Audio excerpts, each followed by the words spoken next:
prayer today is, Dear Lord. Oh, one second.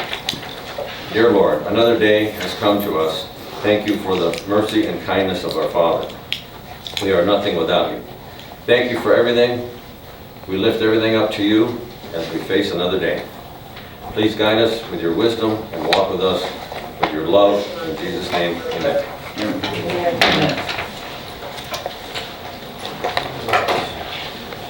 On February 6th, I approved financials that included a supplemental appropriations transfer, supplemental from Commissioner's Office, the General Fund, miscellaneous tax levies, and assessments account to prepare to pay property taxes on non-exempt county-owned properties, supplemental from Juvenile Court in their Supreme Court Technology Grant Contract Services account for IT-related projects.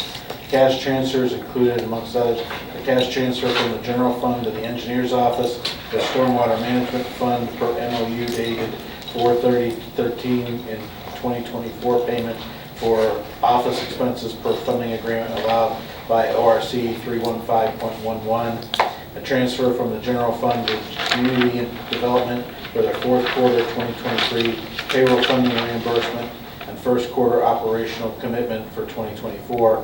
Encumbrances included a formal contract PO from Commissioners to Infinity Construction Company Incorporated to add GMP number 2 for the construction of the courthouse addition, a formal contract PO for maintenance to John K. Gallagher Plumbing Company to install a new 50-ton chiller unit in the courthouse annex. Vouchers included $246,800 from the Auditor's Office to ISSG Incorporated for 3 years of master services for the county's property management software, $271,982.62 from the Commissioner's Office to Donnelly's Independence for pay request number 32 and 33 for the new county office building project, $112,365.42 from the Commissioner's Office to Infinity Construction Company for pay request number 2 and 3 for the courthouse expansion projects, and $29,256.44 from Emergency Services to Network Technology Solutions Incorporated for 30 new replacement laptops for Emergency Operations Center.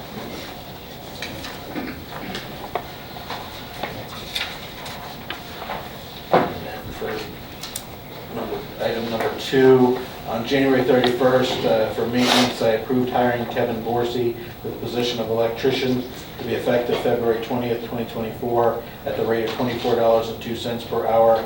Grade 11, Step 1, with a 1-year probationary period. This offer of employment is contingent upon the successful completion of the required pre-employment conditions. On February 5th for Commissioners, per action on January 30th, 2024 by the Board of County Commissioners, I approved and executed the agreement with Waleski Transfer Incorporated to perform moving services for the Probation Department and Law Library as detailed in the estimate from the courthouse to other county buildings for a period of 3 months in an amount not to exceed $3,000. Maintenance, I approved hiring David Alexander, the position of Custodian 1, to be effective February 12, 2024 at the rate of $14.46 per hour, grade 4, step 2, with a 1-year probationary period. This offer of employment is contingent upon the successful completion of the required pre-employment conditions. And on February 8, 2024 for Commissioners, per action on November 14, 2023 by the Board of County Commissioners, I approved and executed the engagement with Fischel Downey Albrecht Rippenhoff LLC to review the county personnel manual in an amount not to exceed $8,000. I have a question. Jerry, last year you gave evaluations to all our directors. Yes. Could we have the results sent to the commissioners? I'd like to have a copy of it within 7 days. Okay. Okay. I will have Kathy get those out of their personnel files. Thank you.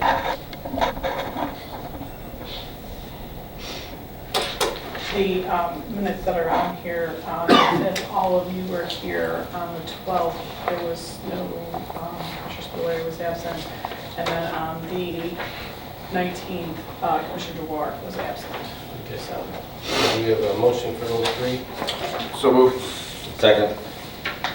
Commissioner Lennon? Yes. Commissioner DeWar? Yes. Right.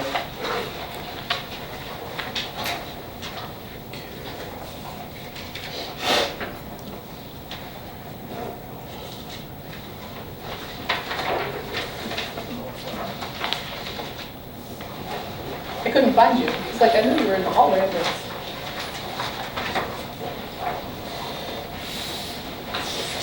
Morning. Morning.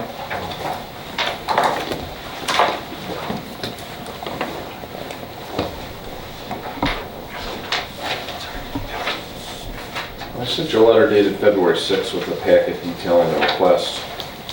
On January 30th, the governor signed House Bill 101, and part of House Bill 101 amended revised code 1901.34, which covers municipal prosecutions. So in about a fourth of the counties in Ohio, the county prosecutor is required to do the municipal prosecutions. And it's kind of been an ever-growing list over the years. And so this latest amendment, which was pushed by the city of Chardon, because historically they have done the prosecution. So if the county prosecutor isn't responsible for the municipal prosecutions under this statute, then it falls to the municipality that is, who has the municipal court. So we're kind of a unique county in that we don't have any county courts, and we're a single jurisdiction municipal court. So the Chardon Municipal Court covers the entire county and all misdemeanor violations in the county. But about 80-some% of the misdemeanor cases actually come out of the townships. They don't come out of the municipalities. So I think Chardon City has like 6.3% last year. They had 6.3% of the total misdemeanor cases, but they were paying for about 90% of the municipal prosecution costs. So I think that's been an issue they've been obviously unhappy about for many years. And they got the law changed. The change in the law requires my office to prosecute all misdemeanors in the unincorporated portions of the county, which in our county is like 90% of the county is unincorporated. So the bulk of the municipal prosecution responsibility will be shifting over to our office. So because it was signed on January 30th, the effective date is April 30th of this year. Hold on a second. And with the effective April 30th date, I thought it would be on a calendar year. It wasn't. The way they wrote the law, it took effect on the date of the effective date. So I'm kind of scrambling a little bit. So I've decided to just hire everyone who's been doing this process. So I'm hiring the municipal prosecutor, hiring his administrative assistant. Those two will be full-time, hiring the part-time prosecutor down there, and then hiring their part-time clerk. Excluded from this, part of the municipal prosecution has been the victim advocate office, which is a couple employees down there. I had some conversations with the court. I told them that I didn't think it was fair for the county to take that on because it does service the municipalities also. So the court is responsibility is going to shift from the municipal prosecutor to the court. So the court is going to absorb the victim services portion. So will Chardon Municipal Court still have any, purpose or role beyond will you just assume all those cases, or will they still be prosecuting some from Chardon? So the city of Chardon, each municipality is required to prosecute their own cases. Okay. So Middlefield, Burton, and South Russell have always had to hire their own prosecutor. Mm-hmm. And they hired Dennis Coyne as their prosecutor that they hire part-time. He comes in like 1 day a week. Mm-hmm. Chardon's going to be in the same boat now. They have reached out to me. Under the statute, the city can actually can contract with the county prosecutor. Mm-hmm. They've expressed an interest in doing that. Mm-hmm. So I'm going to put together a proposal if it makes sense, maybe based upon their percentage of cases. So basically take our cost, like our employee cost to do the municipal prosecutions, and then take Chardon's percentage of the cases and have them pay a percentage. That's kind of what I'm thinking, but I haven't put anything down the paper yet. So I would imagine that's going to be quite a big, caseload for your office. I mean, it's going to be, lots of misdemeanors, right? Yeah, so I'm going to add a full-time prosecutor. a part-time prosecutor. And you're just hiring their Yeah, I'm just staff. gonna hire, yeah, they've kind of had a weird way of, because they have their charter, I don't want to get into it, but they've got, structurally, their situation's been kind of odd.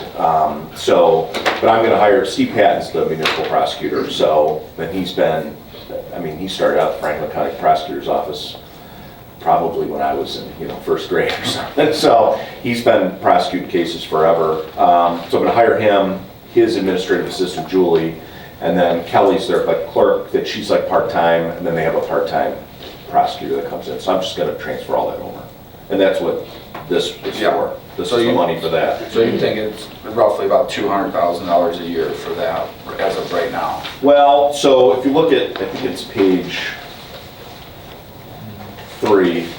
Or is that just the? So this is April 30th, so that's a prorated, so the 164,000 in salaries and medical and all of that, that's a 2/3 year of the cost. Oh, But then the stuff in yellow is, that's just a one-time cost. So I need technology and a few other items as a startup. So yeah, the state of their technology down there is really bad. The city has their own IT.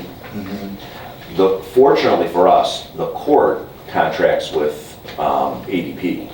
So ADP's already in the court, in the first floor of the municipal center. So we don't have to do any like switches or anything. We can just literally plug right into their system. I just have to buy computers and I'm getting nothing out of it. And the stuff they have should all go in the dumpster. I mean, their furniture, everything, they're sitting on broken chairs. It's crazy down there. okay. So I think the city's just hasn't put any money into it in years. So those are one-time costs, but yeah, I mean, year-to-year costs, you're gonna be over $200,000 in salaries. And then, this isn't part of this, but I'll probably come back at you, later in the year. I've got to look at doing a little bit of structural changes up in our office. I had a couple offices, because More people. we're pretty much out of room, so. And so that being said, will the county receive the fees and fines? Those will come back to us instead of Chardon then? So, no, I mean, Chardon, the fees and fines, so if a case is written under a municipal ordinance, there is a little bit of the fine money that can go to the municipality, but then they're responsible for any incarceration costs. So unless it's like a traffic ticket, a simple traffic ticket, most of the municipalities write under the state code and don't get any of the fine money. And then if it's written under the state code, it gets divvied up a bunch of different ways. So Okay. that's why, like, rarely does a municipality write an OVI under their municipal ordinance. They'll write it under 451119, because if the person goes to jail, the municipality has to pay the sheriff to house them. If it's written under the state code, they don't have to pay those costs. So they really don't get that much in fines. I could look to see how much it is, but it's a minuscule amount. Now, again, if they contracted with us, under what I'm looking at, the city would probably be paying us around $25,000 a year to do their municipal prosecutions.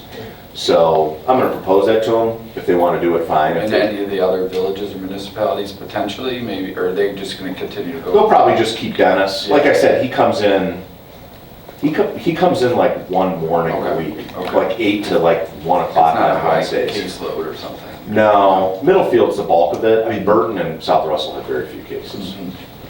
So, Chardon's got more, they've increased their police, their police numbers in the last couple of years, so their cases have climbed. So is there other avenues or to attain revenue for this addition, or besides just coming out of the general fund, or is there other ways to help fund this? No, we're kind of stuck with it. Okay, I wasn't sure if there was, I mean, other than contracting with the city, I can offset a small amount of the cost through them. okay. I mean, the reality is, Bainbridge, for example, I mean, that's a lot of That's a lot, cases, yeah. and the bulk of those cases are coming from the big box retail stores down there, the misdemeanors and a lot of the felonies.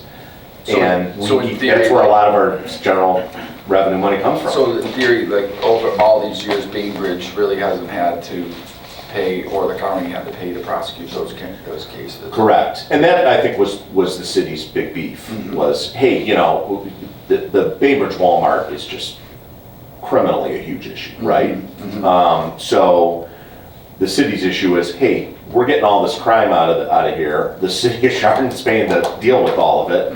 Then Bainbridge and the county, who are getting all the tax dollars from that enterprise, did not have to pay any of the prosecution costs. So that, you know, I do think there was a fundamental fairness issue here. So we haven't forwarded them our deposit of what we budgeted to give Chardon Municipal Court already, have we? I didn't think so. I thought I told Adrian to hold off on that. See here? Oh, we didn't send it to him yet, right? I don't believe that we've sent anything to them yet. And Yeah. was Is so much- that the 60,000? Is that the 60,000? Yeah. This year? Okay. Yeah. So we won't have to pay that now? I just, if you drag your feet till April 30th, you won't. Okay, okay. So, I don't know if we've gotten any invoices from them yet, but I can check. I don't think they were because they got the law changed, and I think they're Right. happy They knew to it was just coming. be done with it. Okay. So, yeah, 'cause- The pretrial release officer though, well, that's still, because that was for Stupika's court. yeah, I don't know why you're paying for that. Okay. Well, we can. Yeah, I'll talk to you about it. So basically 60, and then if we could get some money from Chardon, you know, so, Yeah, you're saying, yeah, that's right, I should have brought that up. Yeah, that's a great point. I mean, we were, there's a statute where we have to contribute some money, Right. so we were contributing some. And yeah, you're right, if we get from the city, it's right. taking a decent bite out of it. So I wouldn't say it's, you know, I wouldn't say it's probably maybe be about 55% increase of what we, you know, probably looking at what the total is. We maybe have to cover 55 based on what we were already looking to pay. And then obviously every year, seems like that's always inched up a little bit more of our participation in Chardon, so. Yeah. Okay. Okay, I'll make a motion on item number 6. Second? Commissioner Lennon? Yes. Yes. Commissioner Spillier? Aye. Thank you. Good. Have a great day. Fun. See ya. Yeah. That'll keep you busy.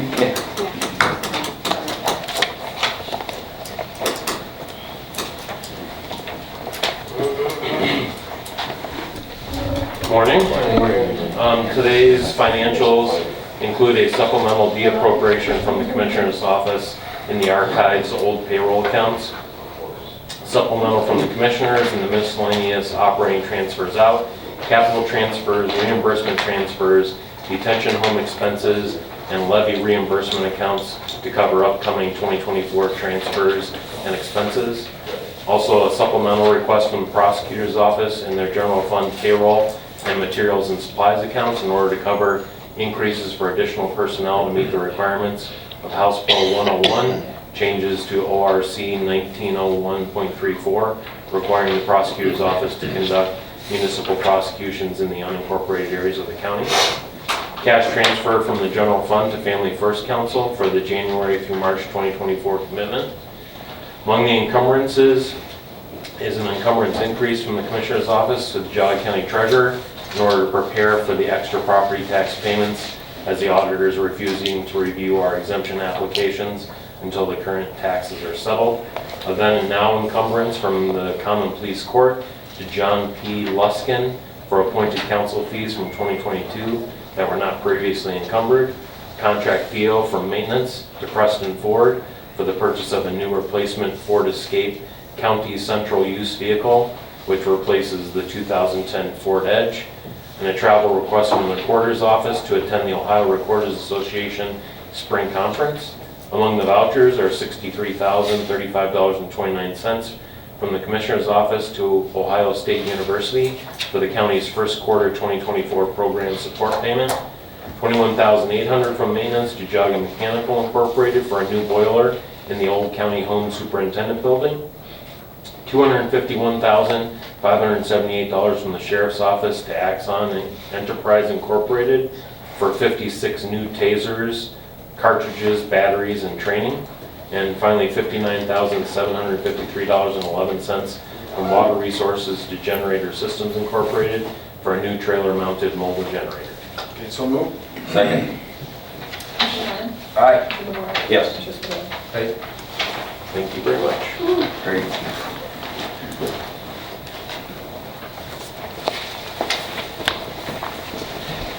Good morning. Good morning, Wayne. Item number 8, County Engineer's Office is requesting the board award the bid to Roniak Paving Incorporated for the asphalt resurfacing of Bell Street, County Highway 10, sections D and F in Newbury Township in the amount of $973,585 as they represented the lowest and best bid. Their bid bond submitted shall serve as the performance bond for this project. Okay, so move. Second. Discussion real quick. What are the bids coming in as far as percentage-wise compared to last year? As far as You mean below, above or below our estimate? Mhm. This was about 5% below our estimate. Okay. We've been seeing that relatively, 3 to 5% below on the paving projects. We only have one bridge project that went out late last year Mhm. that came in about 8% over. Mhm. So we're seeing a consistent trend over the last few years of the paving is holding or being, slightly under our estimate, and earthworks and structures have been going up. Yep. Concrete costs and some of the labor costs have really. And the fuel costs, that helps that paving cost quite a bit. Yeah, Yeah. yeah, the lower fuel costs is definitely. So it's helped a little bit. Mhm. And is that from Route 44 to South Russell Village? It's two parts. It's Munn to Auburn, and then, it's the section between, it's from South Russell to Munn, Okay. and from Auburn to 44, not the section between. Nothing, okay. We did that a couple years ago. Still looks good. Yep, sure does. Okay. Thank you. Commissioner Warren? Yes. Mr. DeWart? Yes. Mr. Spillier? Thank you. Great. Thanks, Jim.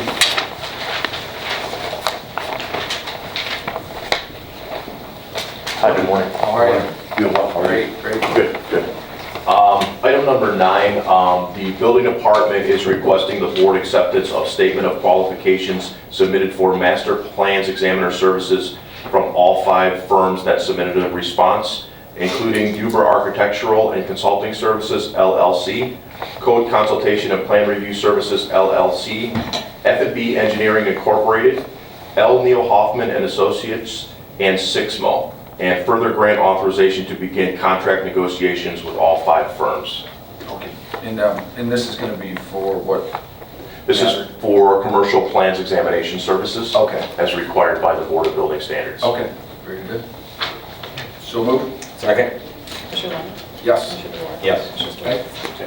Thank you. Thank you.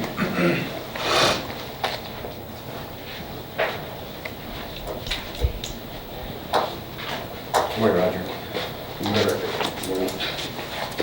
Because at the first of the year, financials, administering bill got tagged with a late fee. It's a $10 late fee, but I'm requesting $20 in case we can't get it processed quick enough. Okay, so move. Second? Commissioner Warren? Yes. Mr. DeWart? Yes. Mr. Spillier? Thanks. Thank you. All right.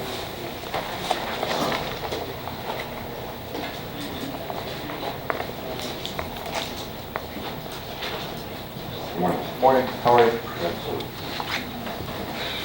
Got 11 and 12 today. The first one is the maintenance department is requesting the board approve and execute the agreement with Integrated Precision Systems to install cameras at the Geauga County Safety Center within a 1-year period effective February 13th, 2024, and an amount not to exceed $70,000. So move. Second? Commissioner Warren? Yes. Mr. DeWart? Yes. Mr. Spillier? Right. Thank you. And then number 12, we're requesting the board approve and execute a service contract agreement with McPhillips Plumbing, Heating, and Air Conditioning Company to install 2 3-ton air conditioning systems at the Russell Tower site. That's not going to exceed $30,000. Okay, so move. Second? Commissioner Warren? Yes. Mr. DeWart? Yes. Mr. Spillier? Right. Thank you very much. Thank you. Have a good day. You too, thanks.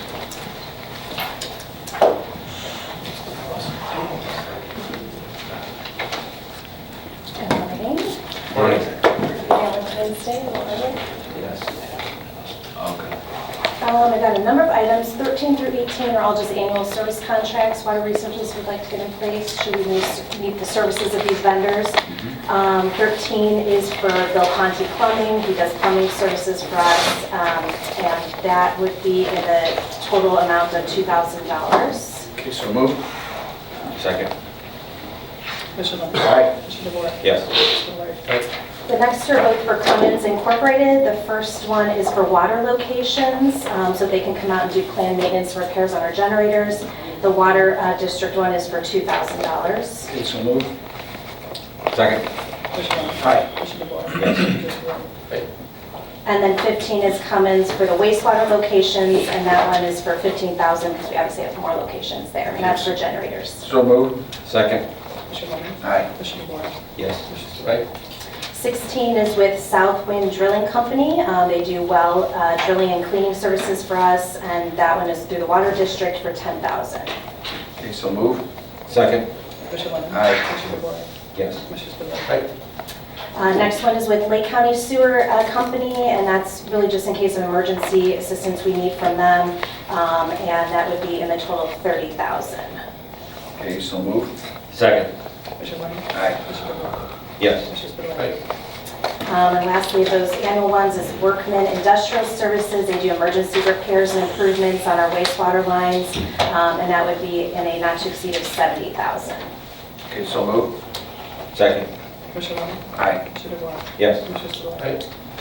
Thank you. And then the next one is a contract maintenance form. Agri-Sludge, we already have a contract in place with them to do some dewatering that they did for us last year. We need them to come out and do that again for us as we're preparing for a repair. So we wanted to increase the amount of the current contract by $29,000. So that gives the contract a total amount of $74,000 and extend the contract for an additional 4 months so it covers for the entire year. What, do you have a rough estimate of what, or the cost of what it cost last year to do? I'm trying to remember, it was around the same amount. It was the 70. same, no, like the 29-ish, like the 29 is for the dewatering, Okay. yeah. And what's the reason for going up to 74,000? Because there was, the contract last year was already in place, and Okay. we did a dewatering once last year. The contract is not expired yet though, so Okay. we're just increasing to do what we need to do this year. Oh, I see. Okay, so move. Second.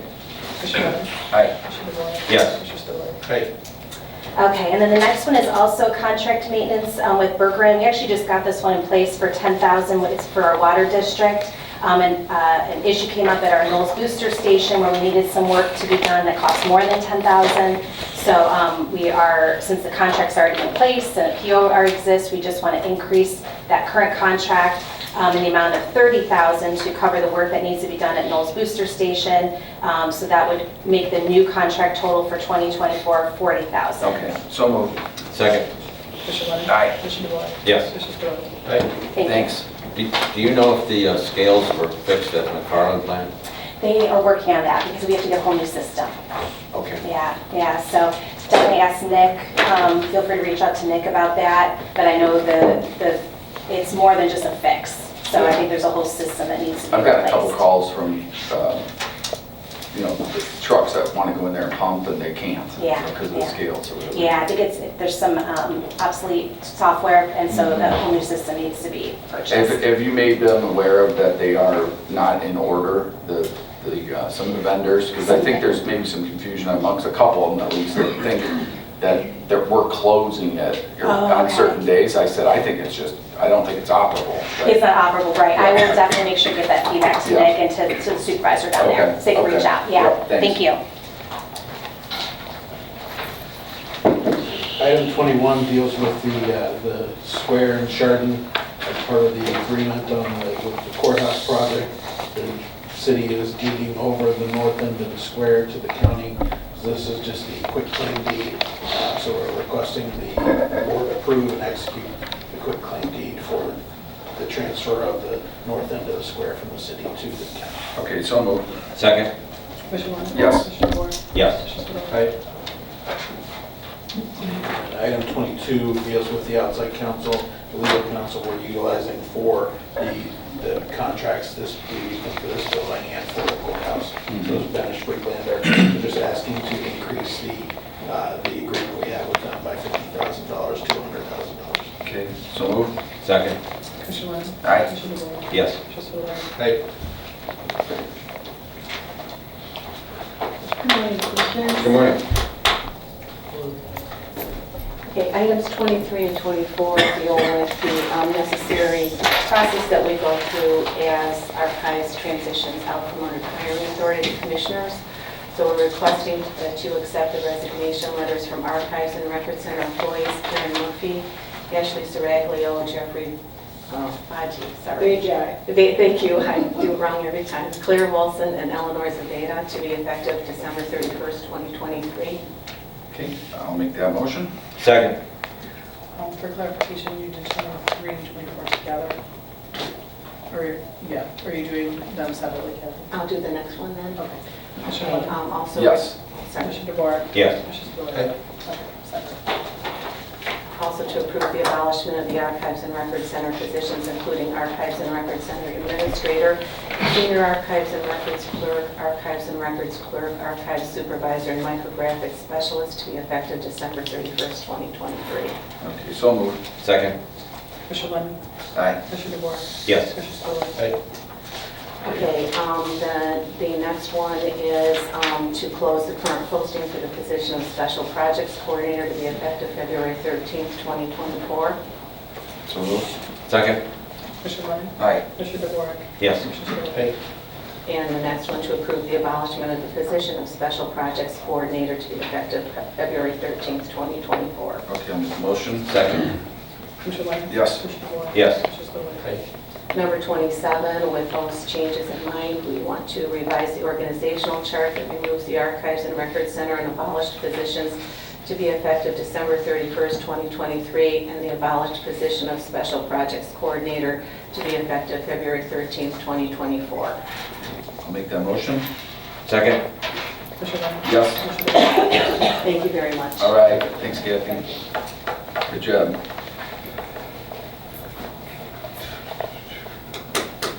Okay.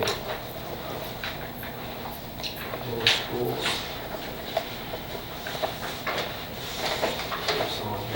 Oh, this is for, The next one is number 28, which is the annual resolution for CCA on designating our voting representative and alternate. I left it as the same as last year, which has Commissioner DeBoer as the representative and Mr. Levin as the alternate. If you'd like to change that, I can and reprint. Just let me know. whatever you guys want to do. I'm fine with, I'm fine with yeah, okay, so moved. Second. Commissioner Lennon? Yes. Commissioner DeBoer? Yes. Commissioner Spillier? Aye.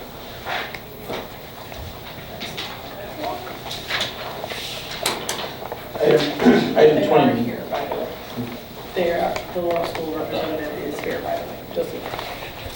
Item 29 deals with a bond agreement that we utilized the Cleveland Cuyahoga County Port Authority that was done by the board back in 2008.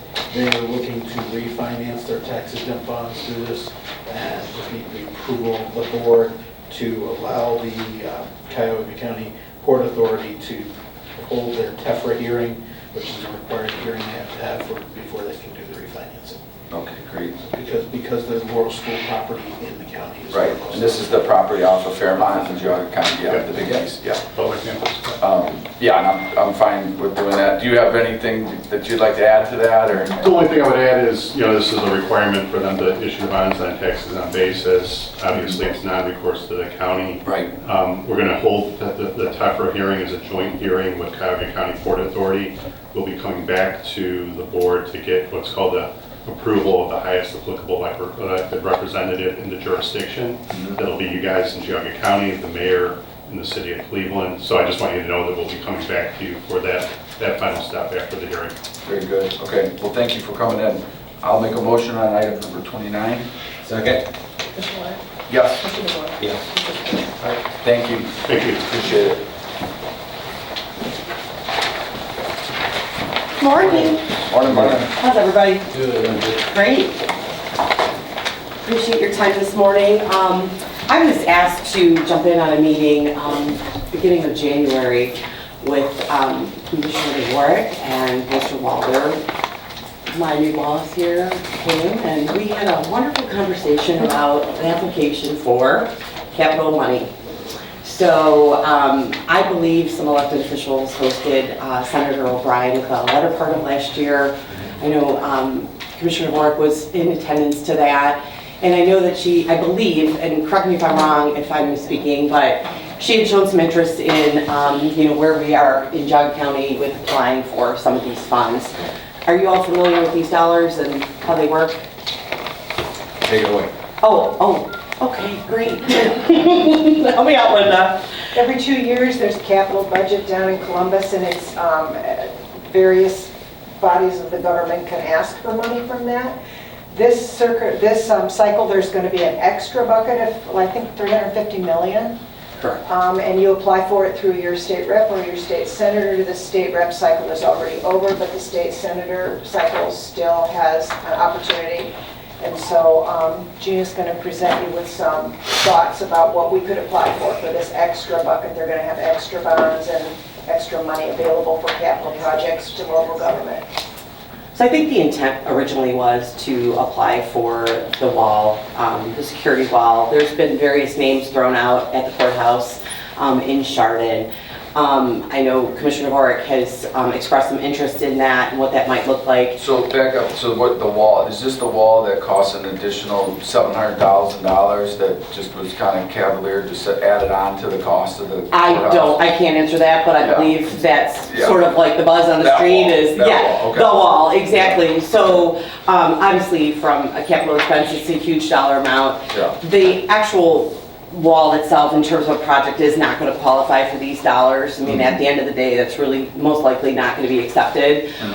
Really my goal today is to talk about some of the things that we've done through our department in community outreach and making sure that folks in our community are aware of these dollars, tap into them, look at it, make a connection to the state level, which is not something I think we've done a great job at, and I'm really proud to say I chased a lot of people and was able to get a really nice fellow, which is the aide of Senator O'Brien, who's given a lot of guidance and some direction on this. So again, the courthouse wall, whatever you want to call it, is in contention. The jail roof project, large amounts of money. I think we'd like to do an ask for about $500,000. And the jail parking lot is also in contention with the requirements of these dollars. When's the deadline to submit? Deadline's April 8th. The preliminary application it's pretty straightforward. It's like 2 pages. They'd really like that sooner than later. It kind of gets the ball rolling in the right direction, that we do have an interest, and then it kind of goes from there. So, there's a lot to manage. There's a lot involved. The application's super straightforward. We'll get it done based on your recommendations. But again, I want to talk about some of the outreach, and hot topic last week was, Geauga Hospital and UH and the water project and things like that. So I took the liberty of getting everything that I have done research on in the last month and get it over to Mr. Rice. So he was very appreciative of that. So far we've reached out to Geauga County Airport. The American Legion Hall in Burton has a project of an ADA compliance project to try to get an elevator. They've raised a lot of funds, and I think over 2 years, it's a big project, and they've got a little pot left that needs to be. So hopefully they'll apply. I obviously can't do that on their behalf, but I'm glad to guide them. Kent State Geauga County, obviously, they would probably be a slam dunk. They're looking at some projects and putting together some big lists, and the other was Century Village Museum. So will they, say UH or Kent State, will they file on their own behalf? Yes. And then we would sponsor them? Yeah, that would be the intent, Okay. yes. Even the airport, I met with Chip Hess. Correct. And he contacted Gina for the paperwork and the forms and everything. Yeah, so. Because the roof on the hangar is going to be approximately $385,000. I love Is that the amount? Wow. the jail roof and jail parking lot projects. If we can somehow put those to the front of the line, I support those big time. You bet. And based on the criteria, which is nice, it's like actually right there on page 1 of it was great. So Department of Rehabilitation, Correction, Adult Correctional Building Fund, community-based correctional facilities, local jail facilities. So I would anticipate that would definitely move forward. So Especially because we're proposing that we pay half. Exactly. If we are able to contribute significantly, I think it makes our application more attractive. same with the other entities. I think they've got some stake in it. And last year, there was some, like townships or whatever that applied for 95% of their project, and they didn't get it, you know, through the House of Representatives. Sure, That deadline sure. was December 18th. Is that language in there, that if you contribute more of your projects? Yes. Yeah. Is it? Yeah. Okay. It's like OPWC, when you go for a road project. Yeah, more skin in the game. 40, Sure. 50 years ago, you used to get 80% of the Right. money. Now it's 50-50. Yeah. Exactly. I think anytime in that regard. Sure. So, really, I don't know if you have anything else to add, Linda. It was really just to answer some of your questions. Not really looking for permission, looking for some guidance in terms of what you think makes sense. You know, and how we move forward. My goal would be to get this preliminary application done sooner than later. And the announcement? Yeah, well, Linda wants me to have it done in an hour, so it will be done. When will they announce the applications? You know, I don't have a handle on that yet. I think it's gonna take some time. I believe it goes to the floor and there's quite a Okay, process okay. involved and, Okay. and then the allocation based on the appropriate bucket, if you will, of funds. Even with the projects that was, you know, filled out on time in December through the House of Representatives, it went through the House of Representatives. Yeah. I'm tracking that, and now it goes to the Senate. Yeah, that goes in So- that case, yeah. It could be So- by Mhm. November 1st before there's any word of where you look like, you know, what's your chances of getting any money? And his suggestion was, you know, obviously the sooner the better, you know, that we can get at least your interest in our office, so. Mhm. We feel like the jail projects would be very attractive. Slam dunk. Because there's, like she said, they're the first on the list in terms of funding. So if we can do half of it and they can do half, that saves us half, so. Right. Trying to get a handle on what those costs look like at this point, working with Glenn, and some comparisons to a job that was done last March, about a year ago, over at Metzenbaum, which was a $300,000 parking lot. You know, not apples to apples, but don't really need that Can you? defined number so yet, Instead of sitting around having to wait, can you get a project started and come back and help get the funding believe you later? can. Yeah. Yeah, there are Because I different things that think are ready like to the- roll. So there's a jail- reimbursement clause in there. Was that? There's a reimbursement clause in there. Yeah. Okay. Because you know, for example, like the jail parking lot, like, you know, I don't know where that is in the scheme of things, but like, that needs to get done, Absolutely. you know? We're aware. That's my Yeah, we're understanding. waiting. And the roof too, I think Sure, we should be, sure. be waiting around, so. And the roof project, I think our intent was to spread that out over the course of the next 3 The years. application allows you to address 3 biennium.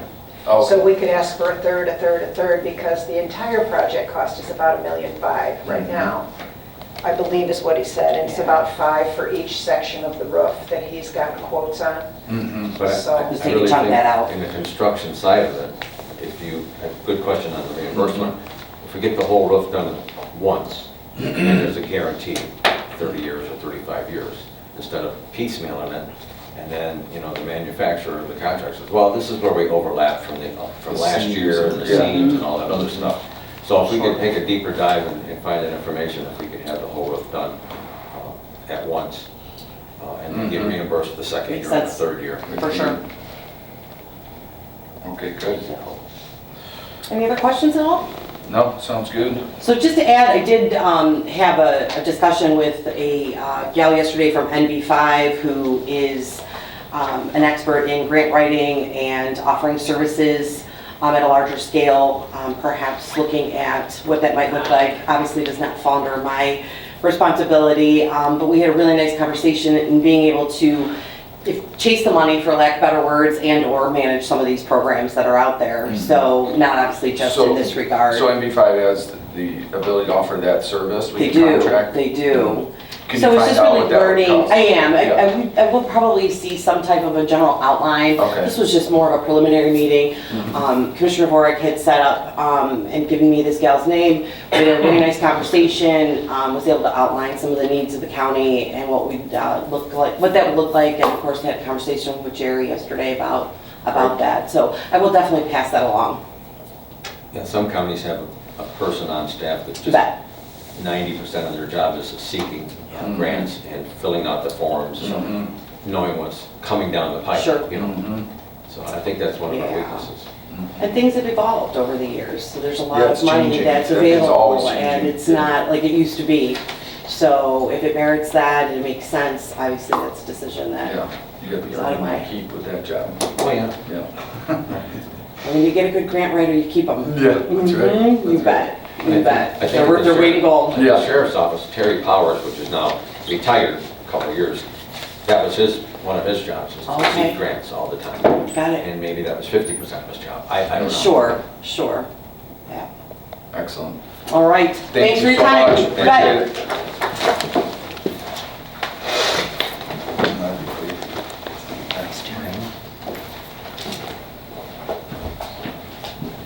Any additional items? I do have one item I want to bring up, requesting the board to approve me to submit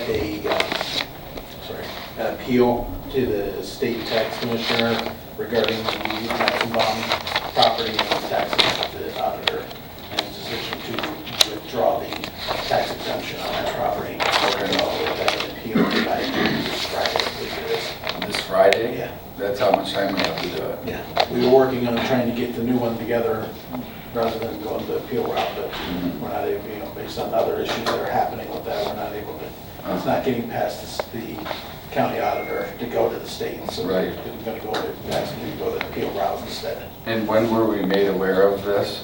It came in December 18th. December what? December 18th. We And how long- responded by December 29th. We received a second letter on January 19th informing us that our application to have our exemption back was not going to even be considered. By the county the auditor. Correct. And so the forms that are available on the tax commissioner's website give you 30 days. Well, Okay. 30 days is, coming up real quick here from that letter, so. And was there any explanation as to why it wouldn't be considered by the county auditor? The county auditor interpreted the law to say that everything had to be paid before he could consider it. Okay. And then, any idea how long the county auditor has known about this issue? I mean, I don't By want my to, understanding, he was aware of the issue as early as September. so dating back, all the way back to maybe September. Correct. He's known about this. Correct. When did Chester Township file a formal complaint in writing? In September. In September? Yes. Okay. So they're the ones that got the ball rolling on this. Yes, yes. Yeah. But it was never brought to the attention of the county until, you're saying when? December 18th. And by law, we had to have our reapplication for exemption into his office before the 31st. Before December 31st. December, I'm sorry, yes, December 31st. So we had about 10 days to pull it 10 together. days. And then you were told at that point that it wouldn't even be considered. Correct, So it didn't really matter at that point. kind of. Yeah. That's an interesting timeline. Okay, I'll make the motion, Jerry, to approve to go seek from the state auditors, The state tax commission. state tax commission. Second? Commissioner Lundey? Yes. Commissioner DeBoer? Yes. Commissioner Spillier? Thank you. That's the cooperation, right? Okay, any questions? Skip? Yep. Yeah, I do have one piece of input and a question for you. You can respond now or later. For a variety of reasons, I've been looking into the health district, and I've observed recently that the offices, and they're pretty, there's quite a few offices across the hall from you guys, that are allocated to the health district, which are not paying for. And from what I can tell, they're not really utilized. I'm seeing a couple of people in the offices. I don't really understand that. The county is paying the freight to have those offices available, and it doesn't appear there's anybody in there. Now, I say appear because I'm not here every day, but of the days that I've been in here, I've observed 2 people in the office, and it's in a big expansive area. And I believe by law, the county's not even required to house the health district. It's a creature of the townships and the villages under Ohio state law. So I'm curious as a taxpayer and a citizen why that is happening. I've got other concerns with the health district contract that I'll be raising at some point. But I'd like to have you guys respond to that, since you're having to carry the health district in your offices, and I've noticed some press on that, and maybe you have a response to that. Well, you know, as you may know or not know, when we originally, you know, planned on building this building, the idea was that there was going to be a, you know, full staff of people working within those offices, you know, and since then that arrangement's changed, and I think a lot of it's been contracted with Lake County now. I'm not sure, or to be honest, how many employees are in there on any given day now that it's being contracted with Lake. I don't know if those employees are coming here and working out of these offices, or if they're remaining at Lake, and you know, I'm not real clear, but I'd be curious to know that too. Is, you know, how much square footage are they utilizing now that that agreement with Lake County's been done? So I think taxpayers are being unfairly burdened with that cost, and I don't know, it's not something that's going to be open, you know, people. I don't know about if their taxpayers are being harmed, I don't know that, but I mean, I think it's, you know, if it's being utilized for a good purpose, and that was the intent of that space, was for the health district to utilize that space. Well, if they're not utilizing it, though, then the taxpayers are paying. No, I for that, understand. and it's not being utilized, so they're. But I don't know taxpayers are carrying that, I don't know that for sure, and I can, anyway, just a we should question, look into and it. I'd like to, at some point in time, maybe have an answer to that question. Okay, I can answer that for you if you'd like, Mr. Lemon. yeah. Yeah, so back to the health department. Anywhere between 20 and 22 employees over there. I understand Mr. Walter or Mr. Claypool went over this morning and asked how many were in. I'm not sure our staff answered that question directly. There's anywhere between 20 and 22 every single day. Nobody works from Lake. They're all stationed here. We've used all but I think 2 of the offices, and of which those will be used as well with the operation and maintenance program. It's required by the state that we do. It's an unfunded mandate. We had a meeting actually last night with about 14 members of the public, 800 letters, 14 people showed up. We've also given tours of the building of that area if someone would like to do that. We usually go through as long as it's not HIPAA protected stuff we're looking at. But there's 6, 7, 8, 9 sanitarians at any given time. There's a nurse, a health educator, 5 to 7 clerks at any given time, myself, an EH director, EH supervisor, and those are all stationed here. So those are. So just to be clear, there's 27 employees in there There's right now. 20 to 22 employees on average, but again, your sanitarians are in the field. They're out almost working. the entire day. Yeah. Yeah, so they have to come here, log information, they have to come here, and they have the protected That's information. good to know. Because I kept hearing something that there was only, you know, 2 or 3 people over there. Now that changed, you know, so that, I don't know. I haven't been through that office myself. Adam, if you walk into the office right now, there'll be 2 people in the area you can see. The average public can't see in the back office there. So I mean, I don't want to like cross discuss, I mean, there's partitions on like every other office in the county, so you can't always see everybody's head, but right now there's 4 clerks just in that front area that you can walk into. I was just over there talking to our insurance company who's going over the policy of how we have everything. Okay. So, yeah. And you're here 5 days a week? I'm generally here 5 days a week besides meetings. I'm outside the office for meetings. Yeah. Okay. Good.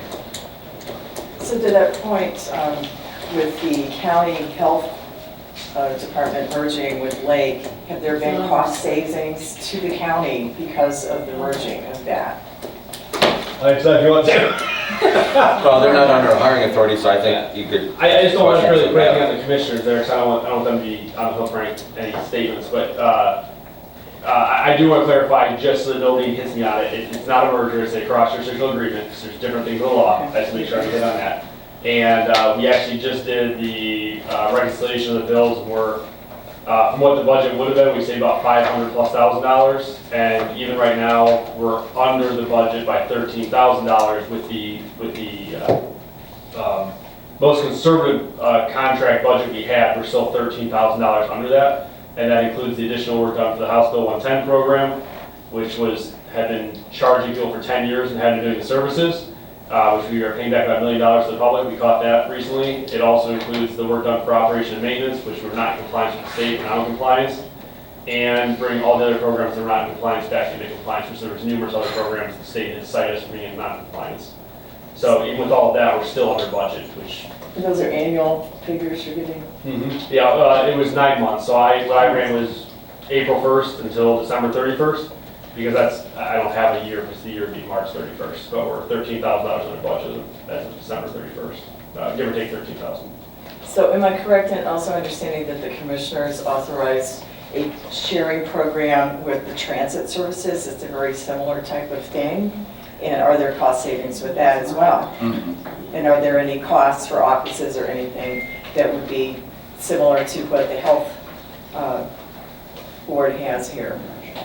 It's two different animals, because it's transit, and it's a partnership agreement, and it's a dollar's savings, and I don't know exactly the savings, but 3 or 4 months ago, collaboratively, Lake and Jaga went in on a grant, and Jaga will be receiving, I think, 8 or 9 new buses from the federal government for free. So I think it's a big advantage to collaborate with Lake County Transit, because together we're stronger. Yeah, and the state can kind of, especially with these smaller counties that don't have a big transit, routes, and they just become almost impossible to self-sustain themselves. They just, the funding, it's, for federal government, a lot of it, the more you spend, the more money you get, which we weren't spending a heck of a lot of money for Jaga Transit. So that's, by them kind of hitching their wagon to Lake, it's helped them, apply for a lot of those dollars that they couldn't in the past, and some of the more specific routes, smaller vehicles, instead of having to buy these big buses. So, the savings, that remains to be seen, but it was getting to a point where Jaga Transit wasn't going to be able to exist. So it's about providing services. Yeah. Well, we had to give them money to keep them afloat, and by March 1st or 2nd, or first or second week of March, we're going to be getting back $220,000 for keeping them afloat, like a year and a half before that. And we'll never have to do that again because of this partnership. It's getting to the point where we're either going to put have to put a levy on, or start dipping into the general fund to keep that thing. And are there offices provided for the transit service staff here? Well, they still have their bus garage. Okay, Nothing front facing has changed. It's still Jaga Transit running around Jaga County. They've added some additional routes, obviously, that Lake was able to provide into Lake County, obviously. But as far as I have family members that still utilize it, and nothing's changed. If anything, the ability and the routes have become a little more available. There's more drivers available, more vehicles available. So, and with the partnership, the employees' paycheck comes from Lake County. Healthcare comes from Lake County. So actually, we're in Jaga County, we're making government a little bit smaller. By sharing services. Yes, that's right. Yeah. The operation and maintenance of the garage and their offices fall to transit. That's not on the commissioner's office. Thank you.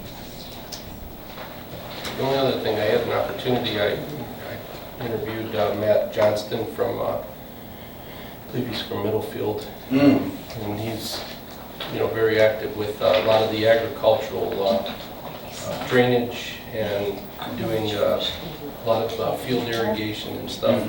Has a good understanding on that, and has, placed an application for planning commission. We have had John Oros now for, I don't know, probably 2 months almost, He was on the end of December. into December. So John's stepping down? Yeah. Yeah, He did not ask to be reappointed. be reappointed. So I was gonna Okay. ask if we could make a motion for Matt to be put on. Yeah, I saw that application, and I think he was the only one that applied, right? Right. We put a notice out, and he was the only Correct, one that it's been applied. published on Yeah. the, it's been on the website. Yeah, Um, I'll second that. Commissioner Lynn? Yeah. Commissioner Gore? Yes. Commissioner Spillier? Hi. And then, And you'll make contact too. Yes, maybe we'll get with Linda and Mr. Johnson. Okay. Anything else? Sheriff, anything today? No? Okay. You want to stick? earlier. Yeah, okay. Okay, good. Adam? Just let the commissioners know the Health District Advisory Council meeting, the HDAC is what it's usually called, that's all townships, trustees, villages, everybody comes out. That's March 13th, we'll be in the room at the end of the hallways, we're reserving hopefully for that. So usually, well, one of you are on the HDAC, if you'd like to be there to vote somebody in, we're accepting applications right now. For new board For members? new board members. Yeah. It's not through us, it's been in the papers to apply because the HDAC is separate legally from us, but they are accepting applications to be on the Board of Health. Okay. And that'll be March, I don't know when the due date is, I want to say within 2 weeks from now, but the actual HDAC, which you guys are invited to, will be in the hallway 6:30, off the top of my head, I think, March 13th.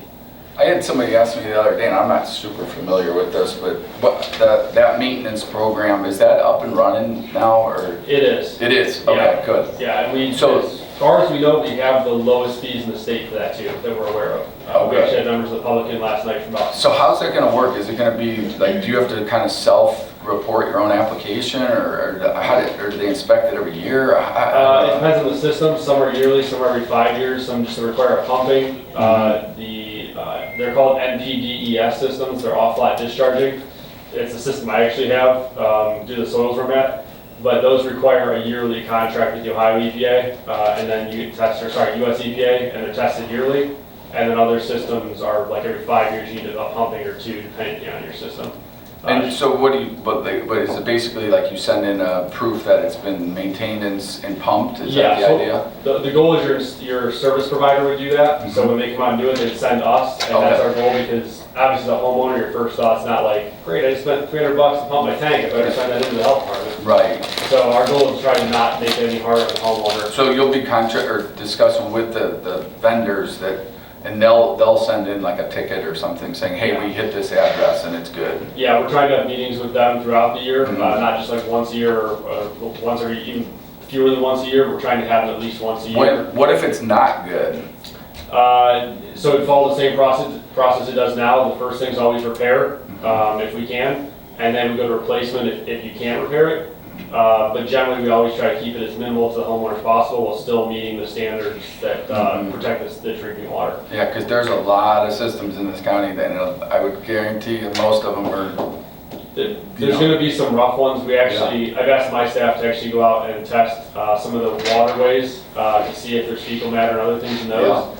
There is concern that it isn't there, so I've asked them to take certain points in the county that make sense, that feed into larger ponds or lakes. Right. And test those just to see if we can isolate if there is an issue somewhere. Yeah, because I mean, it's good to hear that you said we do have a plan in place, because I was, curious about that, because, the EPA is always looking like a kind of a vulture on the fence waiting to see if you do have if you don't have a plan in place, well, they got one for you, and theirs is pretty, like, with a hammer and a square, they're coming and they're gonna put it on us. And there's really not much we can do in those matters, it's sewering, right? And myself and Dan Lark, we go, it's always a night meeting so people can attend. We do go to the township trustees, the village trustees, and even the city of Chardon. We go to their meetings and set up ahead of time to talk with them about the plan of how to do things. And then we host, like last night was 4:30 to about, I think up to like 8 or 9 o'clock. We had public in here for comment and discussion. And then we usually do those, usually they're at 6 o'clock. Last night was an early one at 4:30. Usually they're 6 to 8, 6 to 9 o'clock at night, so the public can attend and it's not like during work hours. Right. Yeah. So we do those, we've been doing those almost monthly or even twice a month at this point, meeting different locations, trying to get through the whole county. Yeah, it's gonna be interesting to see how that Or what are the fees, what are the fees gonna be roughly, do you know? They do vary, but likely a 5-year permit will be $100, and then for the generic systems, your NPDSs are more, and then there's a sampling fee of about $155, and more than half of that fee goes straight to the lab, because it costs about $75 to run that sample. And then the other $60, $70 is just to pay for the gas. So total, wait, hold on, so how much total? It depends on the Yeah. system, but you know, your average system's probably like a year with the samples be like $190. $190 a year? Yeah, Wow. if you do the sample fee, the sample, and then. And so now, so I understand correctly, you know, the pumpers or the installers, are they gonna be certified inspectors? So you have to become a certified service provider, and those you go to whoever the septic manufacturer is, they can certify you. If I'm correctly, it's actually in the state law, there has to be at least 2 service providers for every system. There's only one system we've identified that does not have 2 service providers. We're actually trying to work with the state as to what to do with that. Right. Because what we don't want to do is monopoly where somebody says. That's what I was just getting at, like, so. Yeah, if you want to rack it. You know, there's only, I mean, I can name them on probably one hand running around Geauga County, right? That do the work, right?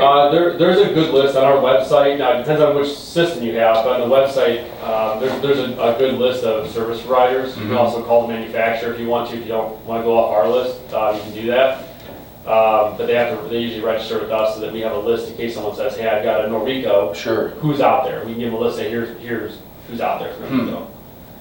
But yeah, I mean, the goal is to keep it as low impact as possible, as low cost as possible. We're also applying for funding consistently to provide help for septic systems, or anything actually. I just applied for a grant that would buy a snow plow,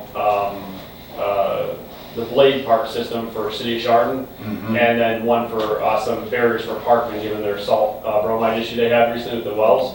So we're still applying for grants like that for other community members as well, trying to get a bigger. So it's about $190 a year, and then that revenue goes to where? $75 goes right to the lab, minimum off the top, and then the rest of it would go into the health department, and that pays for people's time or the time of the filing of everything. But they're not out doing the inspections, really? The health department does, depends on which system you have. So we do have to take the sample for some of the systems. The state law does not give an option for someone else to take the sample. Okay. We're ultimately liable, so we have to go out, so we'll have someone sampling. We'll actually have 2 sanitarians sampling pretty much full time every single day. That's all they'll do. It's just do samples every day. And they do it during the winter as well. It doesn't stop in the winter. It's not the most glorious job. And then, isn't there, I mean, not to drag this on, but isn't there, because I'm curious now about mine, but isn't there certain times of year when testing it is conducive and other times when it's not? So if you're doing a full test, like you're doing dye and stuff, you can't do that during the wet and the rainy seasons or snow, because you're not gonna see the dye come up. But the samples that we collect for that program come right from your box. Most of you have 2 or 3 or 1 green lid, mostly green. We take it right from there, so you can do that year round. So is it going to be like this big mad rush, people trying to get their systems done? No, so what we're doing is we're spreading everybody out, because we do have, the state's not 100% sure, we either have the largest number of septic systems in a single county or the second largest, we might be behind one other person. There's 30 to 40,000, I think 35 to 40,000, but 30 to 40,000 systems. And so what we're doing is we're spreading that out. We'll onboard about 7,000 a year and get everybody on board within 5 years. I see. So it's not going to be all. Yeah, because I'd probably have to quadruple my staff if I said, hey, as of the end of this year, you're all onboarded. We have to quadruple our staff. So will we get notice as homeowners, or how does that work? Yes. Yeah. Certain systems, NPDES systems, you sign a contract with us and with the state that we can go out at any time and get the sample. The other systems, if there's a fence or a dog, we generally call or leave a door hanger and say, hey, we came out, but your fence was locked, or there was a dog out, let us know and we can come back. But the goal is to work with the homeowner, not against them. Because as a commercial building owner, I just got a bill in the mail every year, and I sent my cash in, and I just assumed they were being done, right? And I don't know. That was the House Bill 110 program, for those who don't know. So the House 110 it's a semi-public sewage system, and so that's like a business. This will be different. This is more like the onus is on the These are more homeowner. residential. Yeah. Your system was the household plan, that's the one that the services hadn't provided for 10 years. Dan Lark and I caught that. Gotcha. And now we're back in compliance, but that's why we're returning about $979,000 back to the public. Businesses, that's the public. Yeah. Well, I think it's a good thing that I think it's, it's caused a lot of pain and confusion and, for a lot of the, and it will continue if we don't have that plan in place. So I'm happy that you guys have taken that step to do that, so. Thank you. Okay, anything else? Nothing? So with that, I want to adjourn. So, All in favor? aye. Aye. Hey, Scott.